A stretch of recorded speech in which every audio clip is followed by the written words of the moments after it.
Hi అండి, మరొక వీడియోతో మేము ముందుకు వచ్చేసాను. గోధుమ పిండితో వెరైటీస్ చూపిస్తున్నానండి. గోధుమ పిండిలో కొంచెం సాల్ట్ వేసేసి బాగా కలిపేసేయండి.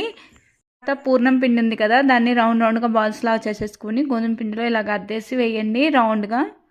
చాలా టేస్టీగా ఉంటాయండి. ఇలాగ దోశ పిండిలో కూడా అద్దేసి వేస్తారు, అలాగైనా బాగానే ఉంటాయి. టిఫిన్ కింద ఈరోజు ఇవి చేస్తున్నానండి.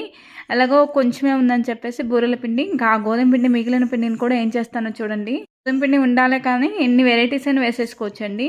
తర్వాత ఇంకే ఇలాగ దోశల కింద వేద్దామని చెప్పేసి ఇలా బూరెల కంటే ఇంకా గోధుమ పిండి దోశలు చాలా బాగుంటాయండి. ఇందులో కొంచెం పంచదార వేయాలండి. పంచదార కానీ బెల్లం కానీ వేసుకోండి, చాలా టేస్టీగా ఉంటాయండి. మేము కాలేజీకి వెళ్ళే టైంలో నేను మా అత్త కూతురు అయితే ఇలాంటి ప్రయోగాలు బాగా చేసేవాళ్ళం. అప్పుడు ఇలాంటి దోశలు తినండి, చాలా టేస్టీగా ఉంటాయి. మామూలు దోశలు కూడా ఇవి ఇంకా టేస్టీగా ఉంటాయి. షుగర్ ఉంటుంది కదా, బెల్లం కానీ షుగర్ కానీ. వారికి పిల్లలకి పెట్టేసాను, బాగా ఉన్నాయని చెప్పారు మా వారైతే. ఇంత